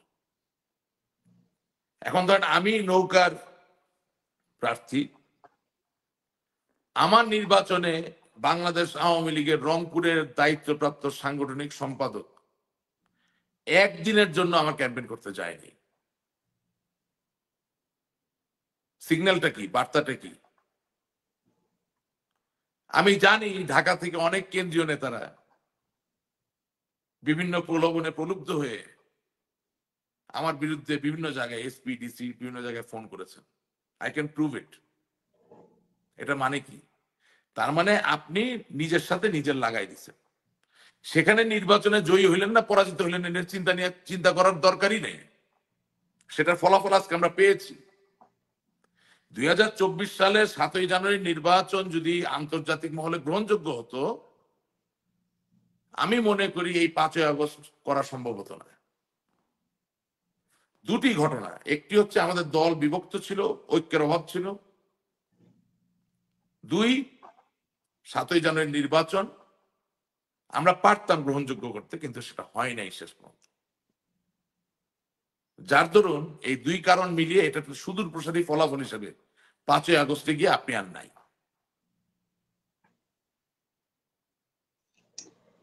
আপনি গ্রহণযোগ্য সুষ্ঠু নির্বাচন দেন, নৌকা নির্বাচন করবে ধানের শীষের সাথে, নৌকা নির্বাচন করবে লাঙ্গলের সাথে, নৌকা নির্বাচন করবে দাঁড়িপাল্লার সাথে, ফলাফল কি হয় দেখেন। আপনাকে আর বলতে হবে না যে আপনি পরাজিত হয়েছিলেন। ইট ওয়াজ আ রিডিকুলাস মানে কনস্পিরেসি ফিল্ড ইলেকশন। কিন্তু এই জিএম কাদের, এই স্বতন্ত্র জিএম কাদের, জাতীয় পার্টির জিএম কাদের, শুনে আমার কথা বলে শেষ করতে দেন। সিদ্ধান্ত আমি আপনাকে যা দিব অনেকে দিতে পারবো না। এই জিএম কাদের, জাতীয় পার্টির যে সভাপতি, সে নিজে ডুবছে, তার ভাইকনা ভাতিজা সবাইকে ঢুকেছে। এমেজিং ব্যাপার। জিএম কাদের আমার এলাকায় গিয়ে আমার কাছে ভিডিও রেকর্ডিং আছে, বলতেছে যে আপনারা রাশেদ রহমানকে নৌকায় ভোট দিবেন না, তার তো যাওয়ার কথা লাঙ্গল মার্কার জন্য, তার তো প্রার্থী ছিল। সে বলতেছে আমার বিদ্রোহী যে দলের তাকে ভোট দেওয়ার জন্য। আপনি কোনোদিন কোন দলের সভাপতিকে এই ধরনের ভাষণ দিতে দেখছেন? এটা কি কোনো নির্বাচনের ইয়ের মধ্যে পড়ে? তো যাই হোক, his party is gone, he is gone, I have nothing to say, but all I am saying, আমি আপনাকে হাজারো লক্ষ উদাহরণ কারণ দেখাতে পারি যেটার জন্য এই নির্বাচন গ্রহণযোগ্যতা পায়নি। এবং বিলিভ মি, আমি হেরে যাওয়ার পরেও কোনোদিনও এই নির্বাচন নিয়ে কোনো অভিযোগ কোথাও করি নাই। কিন্তু আমি এখন দেখতে পাচ্ছি যে এই যে আমাদের নির্লিপ্ত থাকা, চুপচাপ নিশ্চুপ হয়ে থাকা বা সত্য কথাটা না বলতে পারার কারণে এর মূল্যটা অনেক বেশি চড়া হয়ে গেছে। হাজার হাজার লক্ষ লক্ষ মানুষ আজ বাংলাদেশে বন্দিপ্রায় অবস্থায় প্রতিনিয়ত হত্যার সম্মুখীন হচ্ছে, হুমকি হামলার সম্মুখীন হচ্ছে, জেল সাজার সম্মুখীন হচ্ছে। যদি আমরা 15টা বছর ভাইব্রেন্ট ভাবে দলের সমস্যাগুলো নিয়ে কথা বলতে পারতাম নিজেদের ভিতরে, তাহলে আজকে এই পরিণতি হতো না। আপনি যদি সরকারও না থাকতেন, আপনি যদি বিরোধী দলও থাকতেন, আপনি অনেক শক্তিশালী বিরোধী দল থাকতেন, এই অবস্থা হতো না। রাশিদ রহমান, আরেকটি প্রশ্ন, এগুলো একদমই দলের নেতা কর্মীদের এবং আপনি মনে করেন শামীমা দোলা, আপনি এটা এক মিনিট, এটা বলা দরকার। আপনি একজন প্রতিষ্ঠিত গণমাধ্যম কর্মী, আপনি সাংবাদিক, আপনি বলেন আমার যে প্রোফাইল, আমি আওয়ামী লীগের পক্ষ থেকে 15 বছর যেভাবে মিডিয়াতে আওয়ামী লীগের পক্ষে কথা বলেছি, জননেত্রী শেখ হাসিনার পক্ষে, আমাকে জননেত্রী শেখ হাসিনা যদি নৌকা মার্কা দেন, আমি সম্মানিত বোধ করি, গৌরব বোধ করি। তাহলে আপনি কি মনে করেন না যে আমার রংপুর জেলার যিনি আওয়ামী লীগের প্রধান ব্যক্তি, আহ্বায়ক, যিনি বঙ্গবন্ধু কন্যা জননেত্রী শেখ হাসিনা আপন ভাতিজা, তার আমার এলাকায় যে আমার জন্য ক্যাম্পেইন করার কথা, আপনি কি মনে করেন এটা প্রাকৃতিক? আপনি কি মনে করেন এটা খুব ন্যাচারাল? এটি অবশ্যই দলের নেতা হিসাবে থাকবার কথা ছিল, কিন্তু কেন থাকেননি? এবং অনেকে কেন এই থাকেননি এটা তো আমি উত্তর দিতে পারবো না। এই প্রশ্ন আপনি আমাকে জিজ্ঞেস করলে হবে না। আপনি আপনি যেমন বলছিলেন যে স্বতন্ত্র প্রার্থী, এটি তো দলের শীর্ষ পর্যায় থেকে কোন স্বতন্ত্রদের স্বতন্ত্র প্রার্থী বলে কিছু নাই। আমি গঠনতন্ত্র অনুযায়ী, এটি তো গঠনতন্ত্র শুনেন, 2024 গঠনতন্ত্র অনুযায়ী নৌকার বিরুদ্ধে যে দাঁড়াবে সে বিদ্রোহী প্রার্থী। কিন্তু এটি তো দলের শীর্ষ পর্যায় থেকে গত এই সবশেষ যে নির্বাচনটি 2024-এ উন্মুক্ত করে দেওয়া হয়েছিল। এবং আমি কোথায়? প্রশ্ন যে পরিবারতন্ত্রের আপনি কথা বলা আমাকে হয়েছে, আপনি আমাকে বাংলাদেশ আওয়ামী লীগের কেন্দ্রীয় কমিটির একটা রেজলিউশন দেখান, কোথায় উন্মুক্ত করা হয়েছিল? এটি আপনি দলের দলিল নিয়ে কথা বলবেন, নো? আপনি দলের তো ওবায়দুল সভানেত্রী কাদের কি বলছে, ওবায়দুল কাদের চাচা কি বলছে সেটা নিয়ে কথা বলবেন না। আপনি আমাকে দলের দলিল দেখান। আপনাকে আপনি কিন্তু আমাকে এই যে একটা, আপনি আমাকে একটা, যারা নো নো নির্বাচিত হয়ে এসেছে, no no Rashid no Rahman, আমি তাহলে একটু বলি, যারা বিদ্রোহী প্রার্থীদের নিয়ম কি? যদি নির্বাচনে বিদ্রোহী প্রার্থী হয়ে দল থেকে কেউ করে, তাহলে তো তাকে বহিষ্কার করবার কথা ছিল। সেটি তারা যখন আমি আসছি। নির্বাচিত হয়ে এসেছে তাদেরকে বহিষ্কার হ্যাঁ, করা হয়নি, বরং আমি তো সেই জায়গাতে আসছি, আমি ওই জায়গায় বলতে চাচ্ছিলাম। নমিনেশন পেপারের নিচে পরিষ্কার লেখা আছে যে আপনি নমিনেশন না পেলে যদি এর বিরুদ্ধে আপনি নির্বাচন করেন, তাহলে আপনি স্বয়ংক্রিয়ভাবে বহিষ্কৃত বলে বিবেচিত হবেন। এক, কিন্তু 2024-এর পরে তো না, তারা আপনি বহিষ্কৃত আমার শেষ হয়নি। আপনি শুনেন, একটা মানুষ তো একটা কথা বলার ভঙ্গি থাকে, আমি একটা স্পিডে কথা বলি। আপনি যেটা মাঝখানে কথা বলেন, তাহলে আমি আর আসল কথা বলতে পারি না। জি বলেন। আমি পরিষ্কার কথা বলছি। আমি আপনার অনুষ্ঠানে এসে একটা কথা বলছি যে আমি না থাকলে আওয়ামী লীগ থাকবে না, থাকবে তো। ডোনাল্ড ট্রাম্প আগামীকালকে না থাকলে আওয়ামী লীগ থাকবে না, থাকবে তো। সুতরাং আমি বলতেছি আওয়ামী লীগের গঠনতন্ত্রের কথা, আর আপনি বলতেছেন কিসের কথা? আমার কথাটা শুনেন আগে। জি বলেন। আমার কথা হচ্ছে আপনি নমিনেশন ফর্মে ডিক্লারেশন নিলেন, আপনার গঠনতন্ত্র বলা আছে যে আওয়ামী লীগের নির্বাচনী প্রার্থীর বিরুদ্ধে গেলে কি দলীয় ব্যবস্থা নেওয়া হবে। এখন আপনি যে স্বতন্ত্র বলেছেন বা উন্মুক্ত করেছেন, সেটার কোনো দালিলিক প্রমাণ আপনার কাছে আছে? নাই। কিভাবে হলো সেই প্রশ্ন আপনি আমাকে জিজ্ঞাসা করলে আমি উত্তর দিব না। সেটা আপনি আরো ইনভেস্টিগেটিভ জার্নালিজম করেন, বের করে নিয়ে আসেন। কিন্তু আমি শুধু আপনাকে দায়িত্ব নিয়ে একটা কথা বলতে পারি যে বাংলাদেশ আওয়ামী লীগের কেন্দ্রীয় কমিটির কোন সভায় গঠনতন্ত্র পরিবর্তন করে একে স্বতন্ত্র প্রার্থী ডাকার কোন সিদ্ধান্ত হয় নাই। আর 2 নাম্বার, যদি ধরেন মিটিং করে সিদ্ধান্ত হয়ে থাকে, তারপরেও ভাই দিনের শেষে আমরাই তো ক্ষতিগ্রস্ত হয়েছি। সুতরাং সিদ্ধান্তটা সঠিক ছিল কিনা সেটা নিয়ে আলাপ আলোচনা করা যেতে পারে। সিদ্ধান্ত সঠিক ছিল কিনা সেটি নিয়ে আলোচনা হতে পারে। আরেকটি বিষয় যে আমি আপনি একা তো করতে পারবো না। যে এই যে আপনার মিঠাপুকুরে আপনি সেখানে রংপুর 5 আসন থেকে আপনি নির্বাচন করেছেন মনোনয়নের বিষয়ে, যে একজন সাবেক উপজেলা চেয়ারম্যান নির্বাচন করেছেন। এই মনোনয়নের ক্ষেত্রে অনেকের অভিযোগ যে এইখানে আপনি আপনার চেয়ে ভালো প্রার্থী ছিল কিনা বা আপনি পরিবারতন্ত্রের সুযোগটা নিয়েছেন, এরকম অভিযোগ আছে অনেকের। এখানে সেই প্রশ্নটি আছে। আপনি কি মনে করেন যে সেই পরিবারতন্ত্র দলের যে সংগঠন সংস্কারের কথা বলছেন, এই জায়গায় কি সংস্কার করার দরকার আছে কিনা, এবং আপনি পরিবারতন্ত্রের সুযোগটি পেয়েছেন কিনা? আপনার বাবার সিট ছিল সেটি, আসনটি। আচ্ছা, প্রথম কথা হচ্ছে যারা অভিযোগ করছেন তাদের প্রতি আমার অনেক শ্রদ্ধা, এটা তাদের গণতান্ত্রিক অধিকার। 2 নাম্বার কথা হচ্ছে বাংলাদেশ আওয়ামী লীগের অনেকেই বাবার পরিচয় নমিনেশন পেয়েছেন, কিন্তু তাদেরকে আপনি আমার থেকে বেশি চিনতেন। আমাকে তো মনে হয় বাংলাদেশের টেকনাফ থেকে তেতুলিয়া মানুষ আওয়ামী লীগের একজন কর্মী হিসেবে চেনেন, আমার বাবার নামে কিন্তু অত লোক চেনেন না। সুতরাং যারা এসব প্রশ্ন আপনাকে দিয়ে করাচ্ছে তাদেরকে আমি খুব ভালোভাবে চিনি, পরিবারতন্ত্র কি আমি খুব ভালোভাবে জানি। আমাকে কোনোভাবে পরিবারতন্ত্রে আপনি ফেলতে পারবেন না। আমি এই ছাত্রলীগের নাম লিখিয়েছি 1991 সালে, এবং 1991 সালের সভাপতি সেক্রেটারি ছাত্রলীগের তারাও জীবিত আছে, এবং 91 সালের পর থেকে যারা সভাপতি সেক্রেটারি আছে হয়েছে তারাও জীবিত আছে। যখন এই দল ক্ষমতায় আদৌ কোনোদিন যাবে কিনা, যখন মানুষ জানতো না, তখন রাশেদ রহমান ছাত্রলীগে ছিল।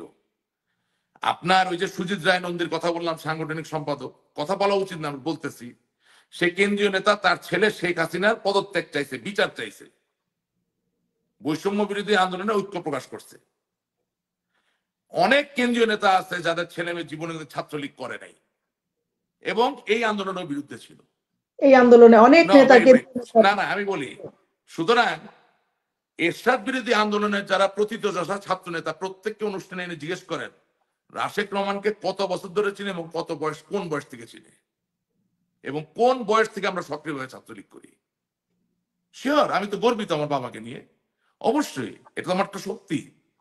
কিন্তু আমি আমল না করে এসে নমিনেশন চাই নাই। আমি কৃতজ্ঞ, নেত্রী আমাকে নমিনেশন দিচ্ছেন, উনি তো বুঝেই দিচ্ছেন আমি দলের জন্য বেটার না অন্য কেউ বেটার। এবং সবচেয়ে মজার কথা যেটা আপনি বললেন যে এটাই তো এই দলের অবস্থিত, আপনার কথায় উত্তর পেয়ে গেছেন কেন আমাদের আজকে বিপর্যয়। ইউনিয়ন পরিষদ চেয়ারম্যান, উনি ইউনিয়ন পরিষদ চেয়ারম্যানও হবেন, উপজেলা চেয়ারম্যানও হবেন। উপজেলা চেয়ারম্যান, তিনি উপজেলা চেয়ারম্যানও হবেন, তিনি এমপিও হবেন। পৌরসভার চেয়ারম্যান, তিনি পৌরসভার চেয়ারম্যানও হবেন, এমপিও হবেন।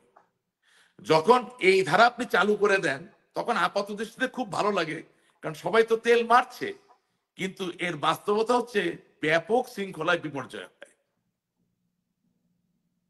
এবং যারা পরিবারতন্ত্রের কথা বলতেছেন, আমি আবারও তাদের কাছে বিনয়ের সাথে প্রশ্ন করতে চাই যে পারিবারিক পরিচয় দিয়ে যারা এবার নমিনেশন পেয়েছেন, তাদের সাথে আমার আওয়ামী লীগের পক্ষীয় কাজের যদি আমলনামা বিচার করা হয়, আমি কোথায় আর তারা কোথায়? আর পরিবারতন্ত্র আপনি অস্বীকার করবেন কেন? পরিবারতন্ত্র তো আছে। আমাকে যে ভালোবাসে আমি তার সন্তানকে ভালোবাসবো, আমি যাকে সুযোগ দিই সে যদি ভালো সুযোগে ব্যবহার করে তার সন্তানকেও আমি সুযোগ দিব। এটা সকলের জন্য প্রযোজ্য। আপনার বাবা মুক্তিযোদ্ধা, তার জন্য কি আপনি একটা আলাদা সম্মান পান না আমার কাছ থেকে? এটা কি পরিবারতান্ত্রিক কোনো ব্যাপার নয়? আপনি কি ওই পরিবারের বাইরে? টাকা পয়সা বাদ দেন, চাকরি বাকরি বাদ দেন, বাট সম্মানটা তো পান, সেটা আপনার বাবার কারণে পান। সুতরাং উজবুকের মতো পরিবারতন্ত্র নিয়ে কথা বললে হবে না। পরিবারতন্ত্র কি জিনিস বুঝতে হবে। আমরা খুব যোগ্যতা না, আমরা খুব যোগ্যতা না, কিন্তু পরিবারতন্ত্রে যাদের কমিটমেন্ট নাই তাদেরকে সুযোগ করে দেওয়া হচ্ছে পরিবারতন্ত্রের অভিশাপ। একেবারে পরিষ্কার যে আপনি পরিবারের যে ঐতিহ্য, বাবার যে কৃতিত্ব, সেটি আপনার প্লাস পয়েন্ট হয়েছে, কিন্তু আপনার নিজের যোগ্যতায় আপনি নমিনেশন পেয়েছেন, আপনার রাজনৈতিক দীর্ঘ একটি ক্যারিয়ার আছে, এটি পরিষ্কার হয়েছে। প্রশ্ন করলেই আসলে পরিষ্কার হয়, আপনি অভিযোগটি আপনি খণ্ডন করেছেন। হ্যাঁ, এখন আপনার যে নির্বাচনী এলাকা, সেখান থেকে আপনি ৭১,৫০০ সামথিং ভোট পেয়েছিলেন। তো এটি কিন্তু না, আমি 76,000 পাইছি, ভুল বলতেছেন। That doesn't matter, it's all the same. Okay, 76,000 আমি ইটস ওকে, ইটস সেম, এটি কিন্তু অনেক বড় একটি, এবং আপনার নির্বাচনী এলাকা, ভোট আপনি যাই পান, এটি নির্বাচনী এলাকা। এখন আপনার মিঠাপুকুর এলাকায়, আপনার যে নির্বাচনী এলাকা, সেখানকার আওয়ামী লীগের কি অবস্থা, জনগণের কি অবস্থা, সেই আপনি সেই যোগাযোগ বা সেই এটি এখন রাখতে। আমার দলের নেতা কর্মীরা আওয়ামী লীগের কর্মসূচি পালন করার জন্য প্রস্তুত, কিন্তু আপনাকে আমি যেটা বললাম, এটা আমার এলাকা বলে না, এটা বেশিরভাগ এলাকাতেই আমাদেরকে আরেকটু জনগণমুখী প্রোপাগান্ডা, প্রচার প্রচারণা চালাতে হবে, আমরা ভালো ফলাফল পাবো।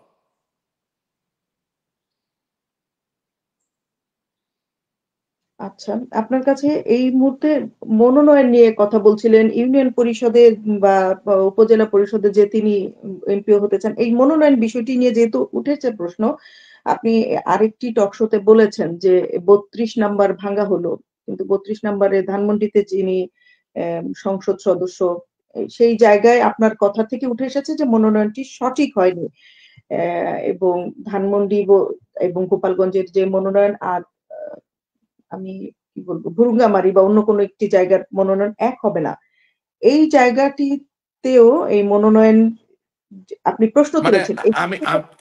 আপনি কিছু বললেন না মাঝখানে, হ্যাঁ, এটা খুব সেন্সিটিভ বিষয়, তো আমি একটু বলি, কিছু বললেন না, আমি করজোরে রিকোয়েস্ট করতেছি, খুব সেন্সিটিভ বিষয়। নমিনেশনটা ভুল হয়েছে কিনা, ধানমন্ডি ৩৫ নম্বরের যিনি সংসদ সদস্য হয়েছেন, অর্থাৎ ঢাকা 10-এ, সেটা আগে বোঝা না গেলেও তো এখন বোঝা যাচ্ছে ভুল হয়েছে কিনা। আমার কথা বুঝতে পারছেন আমি কি বলতে চাচ্ছি? অথচ পুরা বাংলাদেশে যখন আওয়ামী লীগ পর্যদুস্ত দাঁড়াতে পারছে না, তখন টুঙ্গিপাড়া বলেন, গোপালগঞ্জ বলেন, সেখানকার যারা নেতা বা নেতৃস্থানীয় আছেন, তারা কিন্তু সংগ্রাম আন্দোলন করে যাচ্ছে। সুতরাং ভুল হয়েছে কিনা এটা কিন্তু আমার বলার প্রয়োজন নেই, এটা কিন্তু চোখে পরিষ্কার। আগে ভুল ছিল না, যখন দিয়েছেন তখন তো খুব ভালো লাগছে, তখন তো একটা ঈদুল ফিতর টাইপ ব্যাপার, আনন্দ, উল্লাস, আনন্দ। কিন্তু এখন এখন বুঝতে পারছেন তো? আচ্ছা, আর ওই যে আমার নমিনেশন নিয়ে কথা বললেন, আমারে ছাড়া কি আপনি আর কাউকে দেখতেছেন মিঠাপুকুর থেকে আওয়ামী লীগের জন্য ওকালতি বা দালালি করতেছে? তা আপনি বুঝতে পারতেছেন নমিনেশন ঠিক ছিল না ভুল ছিল? বোঝা যাচ্ছে? নমিনেশন কি শুধু নির্বাচন করা, নির্বাচনে জয়ী হওয়া, নাকি দলের প্রতি কমিটেড হওয়া? আমার কি শেখানোর দরকার আছে? আমার নয় চুল পেকেছে, অনেকের চুল পেকেছে কলপ করে রাখে, হ্যাঁ। তো নমিনেশনের সার্থকতা কোথায়? রাশেক রহমানকে আপনি ডাকছেন, আপনি পাচ্ছেন না। অন্য টকশো ডাকছে, পাচ্ছেন না। আমারও তো ব্যবসা বাণিজ্য, আত্মীয় স্বজন, ভাই বোন আছে, আছে না? আমি কি মামলার ভয় করে শেখ হাসিনার কথা বলতে মানে চুপ করে আছি? আমি কি বিএনপির কথা বলতেছি? তাহলে নমিনেশন ঠিক ছিল না ভুল ছিল? মানে জীবনটাকে একটু সহজ সরল করে দেখা দরকার। এখন আপনি মনে করেন ঢাকার ভিতরে একটা ইনস্টলেশন, যেটা আওয়ামী লীগের জন্য অত্যন্ত প্রয়োজনীয়, ঢাকার 3-এ মাননীয় সভানেত্রীর কার্যালয়ে, ধানমন্ডির 32, জননেত্রী শেখ হাসিনার বাড়ি সুদা সদন, 3টা পুড়ে গেল। কারে নমিনেশন দিলেন? কোথায় সে? সে একটা গোপনে চিরকুট লিখে আপনাকে পাঠাইতো হোয়াটসঅ্যাপে, ওইটাই পাবলিশ করে দিতেন। কোথায়? Wheezy, ওয়ের is he? কি মনে হচ্ছে নমিনেশন ঠিক ছিল? আমি আপনাকে প্রশ্ন করছি, নমিনেশন ঠিক ছিল কিনা বলেন। নমিনেশন কি শুধু এমপি হওয়ার জন্য? নমিনেশন কি শুধু পাওয়ারে থাকার জন্য? আপনি জবাব দেন আমার কথা। না, আমি তো কমিটমেন্ট। সে কি মারা গেছে? সে কি জেলে? আমি এরকম শত শত এমপির কথা বলতে পারি যারা নমিনেশন পাইছে, দোজ হু ডোন্ট স্পিক। উত্তর দেন। আপনাদের আপনাকে যারা দলের প্রশ্ন করাইছে তাদেরকে জিজ্ঞাসা করেন। এমন মন্ত্রীও তো আমার আছেন, নমিনেশন ঠিক না, অন্য নমিনেশন ঠিক। মন্ত্রী হবার পরে তিনি পরে এই 5 আগস্টের পরে বলেছেন যে আমি আওয়ামী লীগের কোনো কমিটিতে না, আমাকে নির্বাচন, প্লিজ আমাকে আপনি ওটা সংসদ আনবেন না, সদস্য আমি আপনাকে বানানো প্রশ্ন হচ্ছে, জিজ্ঞেস এরকম করছি, এরকম অনেকেই আছে। নমিনেশন কাকে দিবেন? তো যেই লোক আপনার দল শুধুমাত্র দলের ক্ষমতায় সুদিনে থাকা থাকবে, অবস্থায় কি ওই জায়গাগুলোতে নাকি যথেষ্ট যেই লোক মনোযোগ দলের ছিল না? দুর্দিনে থাকবে? কাকে দিবেন নমিনেশন? উত্তর দেন একেবারে আমাকে। মন্ত্রীও তো মুখ মুছে নো, ফেলেছেন যে মন্ত্রী আমি ফেলেন, আমি মন্ত্রী দলীয় কোনো পদ নয়, মন্ত্রী কোনো নমিনেশনের আপনি বিষয় নাই। নির্বাচন নমিনেশন দলীয় করেছেন ব্যাপার, সংসদ, মন্ত্রী দলীয় ব্যাপার নয়। নমিনেশন নো, ইউর নির্বাচিত, রং। আওয়ামী লীগ থেকে না, নির্বাচিত। আজকে আমাকে জিনিস পরিষ্কার করতে হবে, আমার হারানোর কিচ্ছু নাই। মন্ত্রী দলীয় কোনো সিদ্ধান্ত নয়, কিন্তু মন্ত্রী তিনি মাননীয় নির্বাচিত প্রধানমন্ত্রীর সংসদ একক সদস্য। সিদ্ধান্ত। নো, নমিনেশন একটা দলীয় সিদ্ধান্ত, যদিও মাননীয় প্রধানমন্ত্রী সভানেত্রীর কথাই হয়, তারপর একটা ফোরাম নিয়ে করা হয়। এই জন্য বলছি, দলীয় নমিনেশন যে পাবে সে কি শুধুমাত্র এমপি থাকার সময় দলের কথা বলবে, নাকি দল বিপদে বললে কথা বলবে? বঙ্গবন্ধুর বাড়ি ভেঙে ফেলা হয়েছে, বুঝবেন আমি কি বলতেছি। শেখ হাসিনার বাড়ি ভেঙে ফেলা হয়েছে, আগুন দিয়ে জ্বালিয়ে দেওয়া হয়েছে, ধানমন্ডির টিনে রে জ্বালিয়ে দেওয়া হয়েছে। ওই এমপি কোথায়? তাহলে নমিনেশন সঠিক না ভুল? সেই এরকম একটি গুরুত্বপূর্ণ জায়গায় এই এই এমপি তিনি নমিনেশন কেন পেলেন, কোন বিবেচনায় সেটা পেলেন? আমি জানি না, আমি তো বোর্ডে ছিলাম না।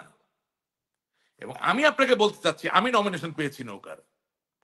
আমি এখানে, আপনি আমাকে এই তত্ত্বাবধায়ক সরকার, এই অনাচার দুঃশাসনের ব্যাপারে আমি তো কথা বলছি ভীতিহীন ভাবে। আমারটা ঠিক ছিল না ভুল ছিল? সেটি জনগণ বিচার করবে, আওয়ামী লীগের হুম, নেতাকর্মীরা বিচার করবে। ব্যাপারটা হইলো যে আপনারা আপনারা নিজেরাই জানেন না। আপনারা যখন একটা টার্মস অফ রেফারেন্স ঠিক করতে পারেন না, কোনটা সঠিক না, কিভাবে সঠিক কিভাবে সঠিক না, ইউ আচ্ছা, don't know how 32 to number discuss. যখন ভেঙে দেওয়া হলো দিস এই ইজ দ্য সরকারের প্রবলেম। পক্ষ আপনি থেকে, একটা মন্ত্রীর সাথে দলীয় নমিনেশন মিলাই ফেলতেছেন, you don't know how it মন্ত্রী ওয়ার্কস। সেই মন্ত্রী আওয়ামী লীগ থেকে মনোনীত সংসদ সদস্য, তিনিও দ্যাট ইজ নির্বাচন আনাদার থিং, করে সংসদ দ্যাট সদস্য ইজ হয়েছে। আপনি মন্ত্রী আমি হিসেবে বলছেন, এটাই বলছি, আপনি তো যেটি নমিনেশনের কথা বলছি, বলেননি। আমি নমিনেশনের কথাই বলছি যে তিনি আওয়ামী লীগ থেকে, এবং মন্ত্রিত্ব তো সেটিও তো মনোনীত, তাকেও তো মন্ত্রিত্ব তো আহ, ওই ওই মন্ত্রণালয়ের জন্য তাকে তো তবে আহ, তবে আমি মনোনীত আমি হয়। আমি বুঝতে পারছি আপনি কার কথা বলছেন, বয়স্ক বয়প্রাপ্ত মানুষ। হ্যালো, হ্যাঁ, উনি কিন্তু মুক্তিযোদ্ধা ছিলেন, সচিব ছিলেন, জ্ঞানী গুণী শিক্ষিত মানুষ। এবং আমি তাকে ভক্তি করি, শ্রদ্ধা করি। এখন এই বয়স্ক লোককে জেলে নিয়ে গেছেন, সে জেল থেকে তার নিজের সক্ষমতায় তো বের হয়েছে আমি বিশ্বাস করি, হ্যাঁ। হুম। এখন সে কোন জায়গা থেকে বাঁচা মরার জন্য কি বলতেছে, আপনি তারে ধরে টানাটানি করতেছেন। তার তো দিন শেষ ভাই।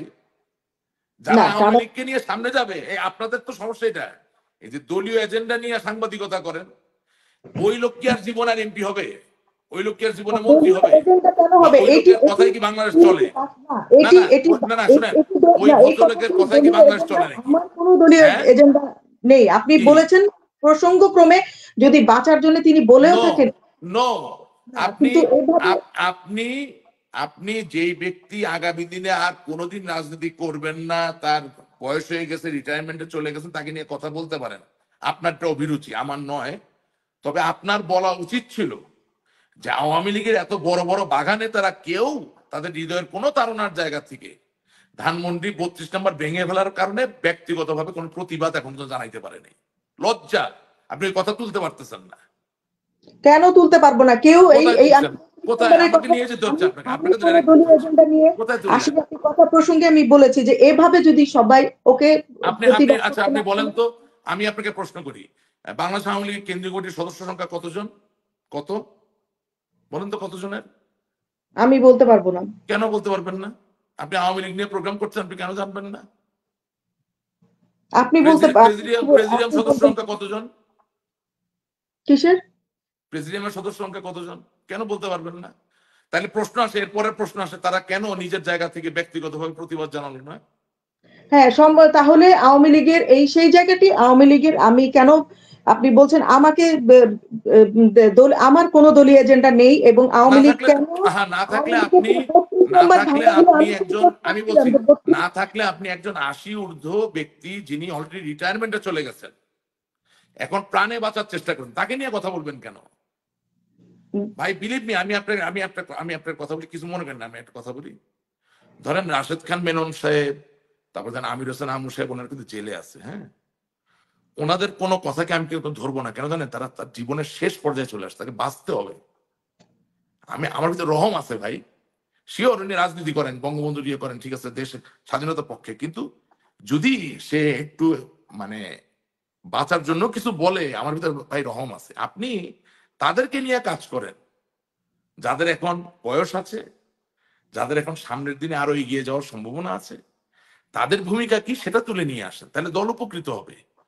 এইসব মানুষগুলোকে মাফ করে দেন আপাতত, তারা অনেক দিছে এই দলের জন্য, এই দেশের জন্য অনেক দিছে, ক্ষমা করে দেন তাদেরকে।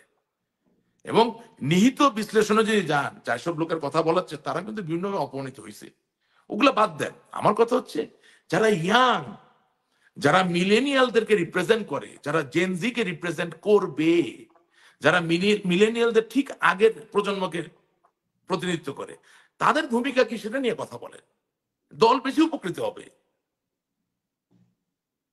আপনি 32 নাম্বার নিয়ে উনি কথা তো হচ্ছিল, 32 মুক্তিযুদ্ধ নম্বরে কইরা আওয়ামী ওনার ঋণ শোধ করে লীগ। দিচ্ছে দেশের প্রতি। শুনেন, আপনি যারা নিয়ে কথা বললেন, উনি মুক্তিযোদ্ধা ছিলেন, উনি শিক্ষক ছিলেন, উনি ওনার ঋণ শোধ করে দিচ্ছে, ওনাকে নিয়ে আর কথা না বলি, ক্ষমা করে দেন তারে। ঠিক আছে, আমরা 32 নাম্বার প্রসঙ্গে আসি। 32 নাম্বার দুদিন ধরে ভাঙ্গা হলো, সেটিকে বাংলাদেশ আওয়ামী লীগের কর্মীদের সংগঠিত করবার মতো জায়গা, সেখান থেকে প্রতিবাদ আওয়ামী লীগও পারলো না, সরকারও পারলো না, এবং সেনাবাহিনীকে আমরা দেখলাম যে কেন সেনাবাহিনীকে আপনার দলের, কেন আপনার দলের আন্তর্জাতিক বিষয় সম্পাদক কোথায়? তার বিবৃতি কোথায়?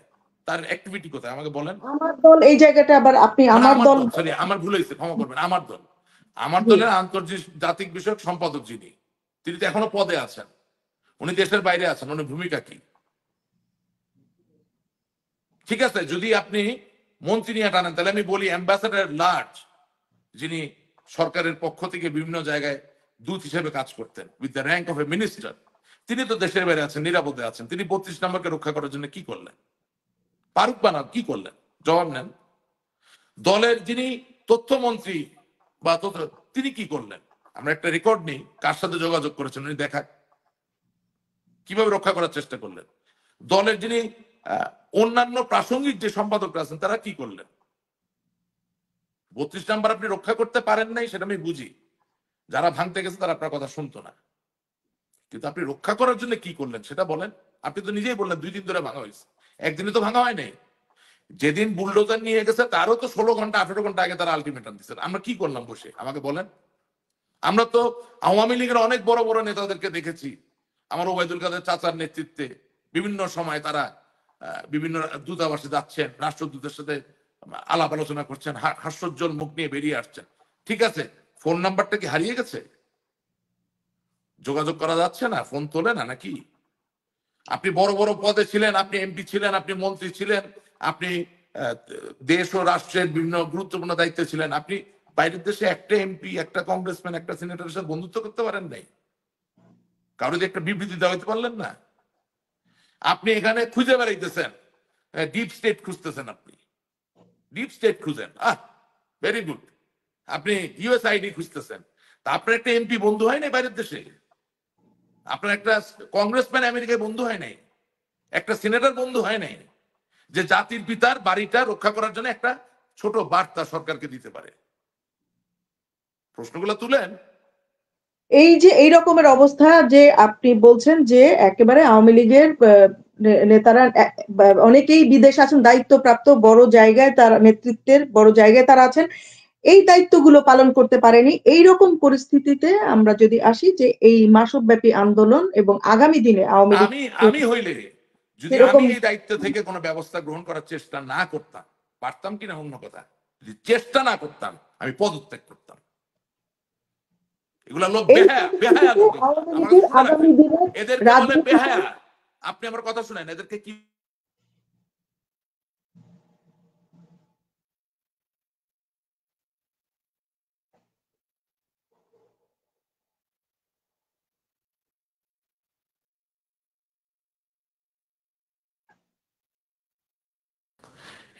আপনি কি আমার কথা শুনতে পাচ্ছেন?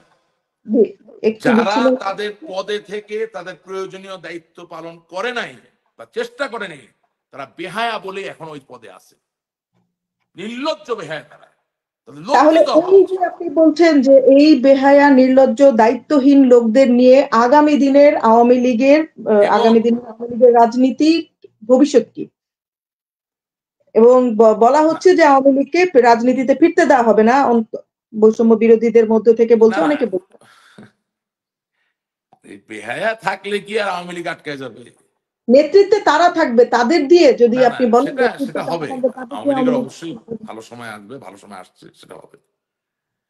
আমি আপনাকে যেটা বলতে চাচ্ছি সেটা হইলো যে আমি তো দেখি সোশ্যাল মিডিয়া খুব নিবিড় ভাবে বোঝার চেষ্টা করি, দেখার চেষ্টা করি দেশের মানুষের। এই যে আপনি আমাকে জিজ্ঞেস করেন, আমার এলাকা, আমার এলাকার প্রত্যেকটা নেতাকর্মীর নামে মামলা দেওয়া হচ্ছে। আমি যা সম্ভব, যতটুকু সম্ভব, যে আমার সাথে যোগাযোগ করে আমি তার সাথে যোগাযোগ করি। কারণ সব তো পারা যাচ্ছে না।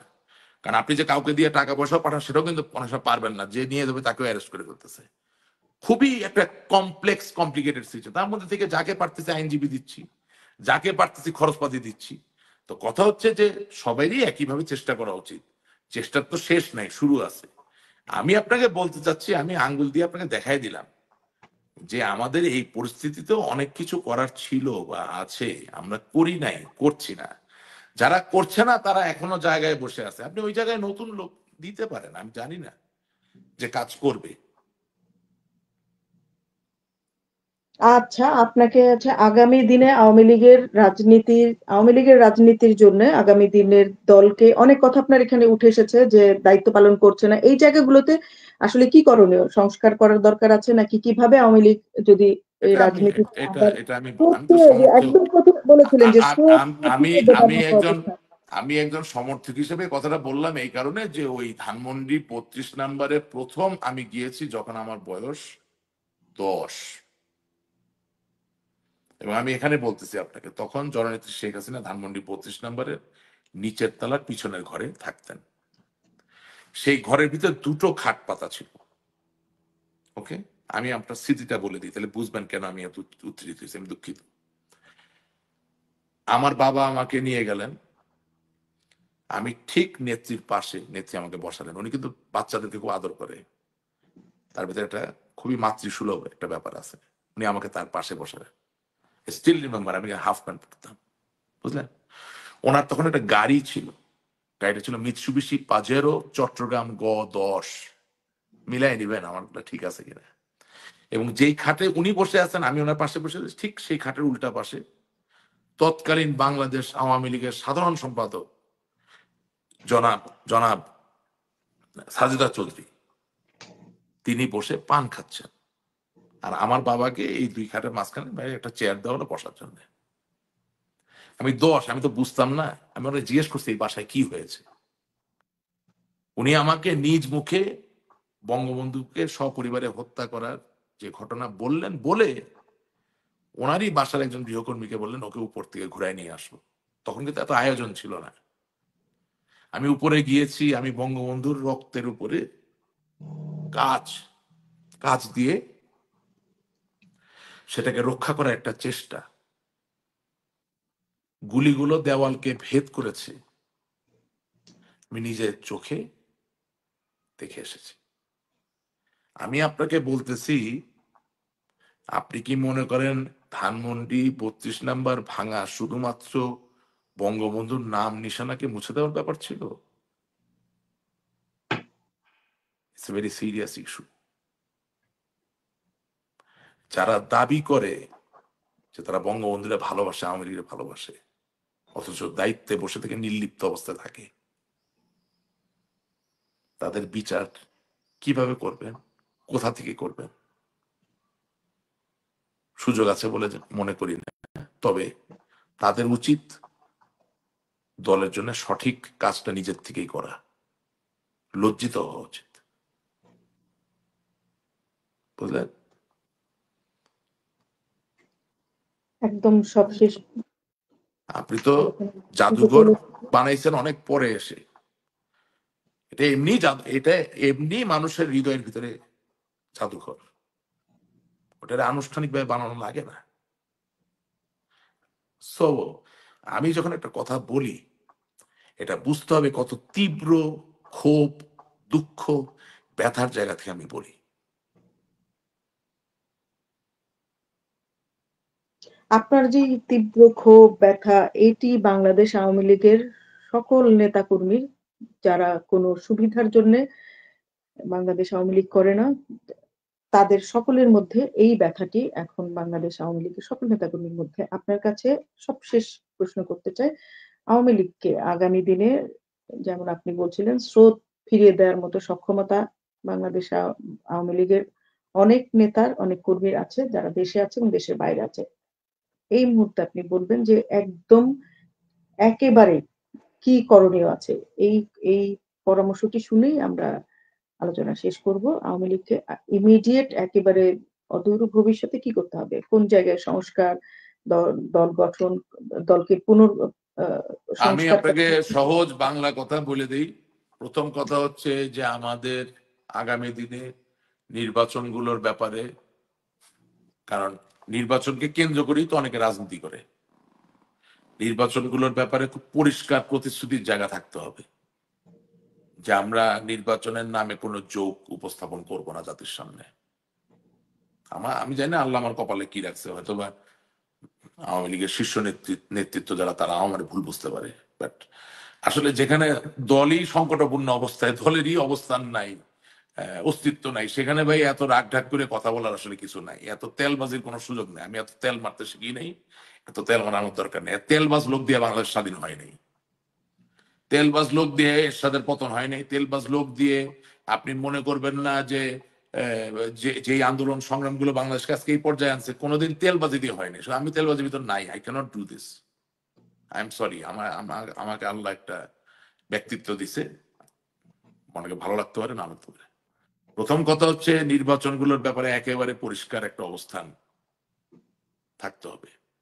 দুই নম্বর কথা হচ্ছে ঢাকা শহরকে যদি তাড়িত করতে হয় আন্দোলনের জন্য, তাহলে ঢাকা শহরের রাজনীতির ভবিষ্যৎ কি হবে, কারা আসলে ঢাকা শহরের নেতৃত্ব দিবে, এই জায়গাটা আমি যেটা অনুভব করছি, কারণ আমি ঢাকার অনেক তৃণমূলের নেতাদের সাথে আমার রেগুলার কথা হয়, তাদের কাছে পরিষ্কার করে আসতে হবে। এখন আমি রংপুর থেকে এসে ঢাকায় এমপি হইলাম, এটা অনেকে আমি মনে করি না আমার জন্য কেউ আন্দোলন করবে এরকম হলে, ঠিক আছে? তো এই জায়গাগুলো পরিষ্কার করতে হবে। জননেত্রী শেখ হাসিনা একজন জাতীয় ব্যক্তিত্ব, তিনি দেশের প্রধানমন্ত্রী ছিলেন, বঙ্গবন্ধু কন্যা, তিনি বাংলাদেশের যে কোনো জায়গাতে করবেন, এটাই তো স্বাভাবিক, মানুষ তাকে গ্রহণ করে নেবে। তাই বলে আপনি যারে তারে যদু মধু কদুরি আইনা ইচ্ছা মতো এক একটা নির্বাচনী এলাকায় দিয়ে দিলেন, এটা এটা এই জায়গাটা পরিষ্কার করে আসতে হবে। সেটা সেটা প্রকাশ্যে নয়, সেটা অভ্যন্তরীণ ভাবেই নেতাকর্মীদের কাছে পরিষ্কার করে আসতে হবে যে এই ধরনের কাজ হবে না।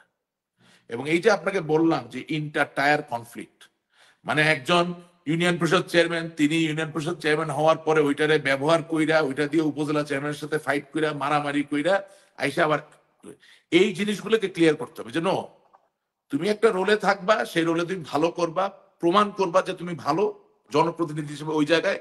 হ্যাঁ, তাইলে দলের প্রয়োজনে তোমাকে আমরা অন্য পর্যায়ে নিতে পারি, কিন্তু তোমার প্রয়োজনে তুমি তোমার পর্যায়ে পরিবর্তন করবা, সেটা হতে পারে না। তাহলে তো এটা দল হলো না, তাহলে তো এটা যেমন খুশি তেমন সাজো হয়ে গেল, তাহলে সার্কাস পার্টি হয়ে গেল, ঠিক আছে না? সো ওই জায়গাগুলো পরিষ্কার করতে হবে। দুই নম্বর কথা, বিদেশ নির্ভরতা থাকবে, পর্দার আড়ালে থাকবে।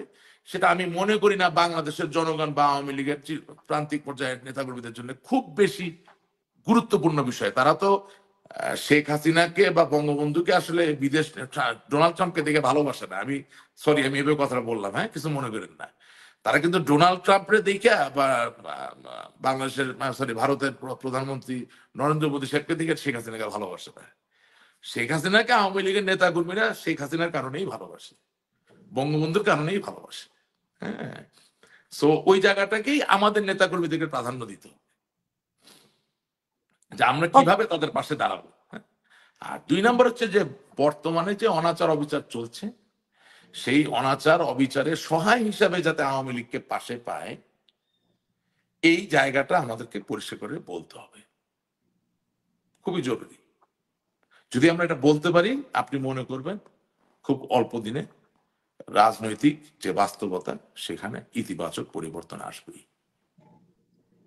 অসংখ্য ধন্যবাদ। আপনার বক্তব্য একদমই পরিষ্কার যে বাংলাদেশ আওয়ামী লীগকে আসলে বিদেশ নির্ভরতা কমাতে হবে এবং নেতা নির্বাচনে এবং এবং একটা কথা বলতে ভুলে গেছি, একটা জি, কথা বলতে ভুলে গেছি, বাংলাদেশের বর্তমান বৃহৎ একটা জনগোষ্ঠী, সেটাকে বলা হয় জেনজি।